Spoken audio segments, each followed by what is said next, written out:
Hello, എല്ലാവർക്കും നമസ്കാരം. പിന്നെ നമ്മൾ തയ്യാറാക്കാൻ പോകുന്നത് നാരങ്ങ അച്ചാറാണ്. അതും വെള്ള നാരങ്ങ അച്ചാറാണ്.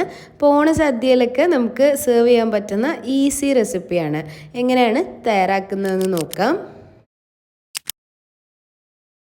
ഈ ഒരു ക്വാണ്ടിറ്റിയിലാണ് തയ്യാറാക്കുന്നത്. 10 ചെറുനാരങ്ങ, വലിയ പഴുത്ത 10 ചെറുനാരങ്ങ 4 കഷ്ണങ്ങളാക്കി മുറിച്ച് വെക്കാം.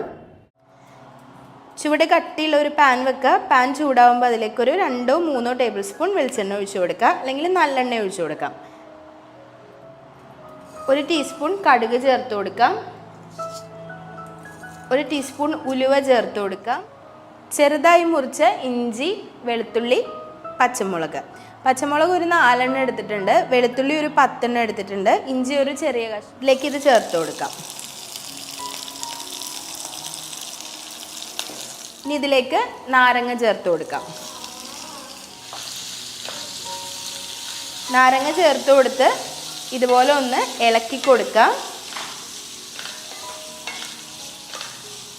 നാരങ്ങയിലേക്ക് 1 ടേബിൾ സ്പൂൺ ഉപ്പ് ചേർത്ത് കൊടുക്കാം.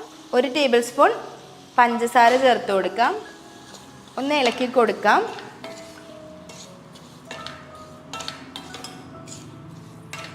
ഒരു 1/2 ടീസ്പൂൺ മഞ്ഞൾപ്പൊടി ചേർത്ത് കൊടുക്കാം.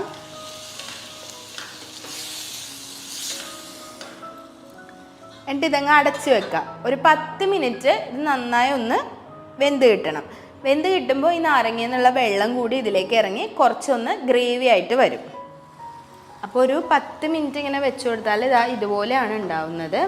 ഇതുപോലെ ഇതിൽ നിന്ന് വെള്ളമെല്ലാം ഇറങ്ങി ഇങ്ങനെ ഉണ്ടാവും. കുറച്ച് ഗ്രേവിയൊക്കെ ഉണ്ടാവും. ഇത് ഈ നമ്മൾ വെള്ളം ചേർത്ത് കൊടുത്തതൊന്നുമല്ല, ആ ഉപ്പിൻ്റെയും പഞ്ചസാരയുടെയും അതുപോലെ ഈ നാരങ്ങയുടെയും കൂടി വെള്ളമാണ്. തീ ഓഫ് ചെയ്തതിന് ശേഷം ഇതിലേക്ക് പുളിക്ക് വേണ്ടി കുറച്ച് വിനാഗിരിയും കൂടെ ഒഴിച്ചു കൊടുക്കുക. ഒരു 2-3 ടേബിൾ സ്പൂൺ വിനാഗിരി ഒഴിച്ചാൽ മതി. നാരങ്ങ വെച്ച് കൊടുക്കുമ്പോൾ ചെറിയ തീയിലാണ് വെച്ച് കൊടുക്കേണ്ടത്. ഉപ്പ് ഇതിലേക്ക് കുറച്ചും കൂടി വേണമെന്ന് തോന്നിയുകൊണ്ട് കുറച്ച് ഉപ്പ് ചേർക്കുന്നുണ്ട്. ഇതിലേക്ക് കുറച്ചും കൂടി പഞ്ചസാര ചേർക്കാം. വളരെ പെട്ടെന്ന് തയ്യാറാക്കി എടുക്കാൻ പറ്റുന്ന ഒരു അച്ചാറാണിത്. ഇത് ഇരിക്കും തോറുമാണ് ഇതിൻ്റെ ടേസ്റ്റ് വരുന്നത്. ഇത് കുറച്ച് ദിവസം ഇരുന്ന് കഴിയുമ്പോഴേക്കും ഇതിൻ്റെ ആ ഒരു ഉപ്പും പുളിയും എല്ലാം നന്നായി പിടിച്ചിട്ട് നല്ല ടേസ്റ്റി ആയിട്ട് വരും. അപ്പോൾ ഓണത്തിന് ഏകദേശം ഒരു 2 ദിവസം മുമ്പൊക്കെ ഇത് തയ്യാറാക്കി വെക്കണം. അപ്പോഴാണ് ഇതിന് നല്ല ടേസ്റ്റ് ഉണ്ടാകുന്നത്. അല്ലാന്നുണ്ടെങ്കിൽ ചെറിയൊരു കയ്പ്പ് നല്ല ടേസ്റ്റാണ്. അപ്പോൾ ഈ ഒരു ഓണത്തിന് എല്ലാവരും ട്രൈ ചെയ്ത് നോക്കുക. ട്രൈ ചെയ്ത് നോക്കിയിട്ട് അഭിപ്രായങ്ങളൊക്കെ കമൻസിൽ അറിയിക്കുക. താങ്ക്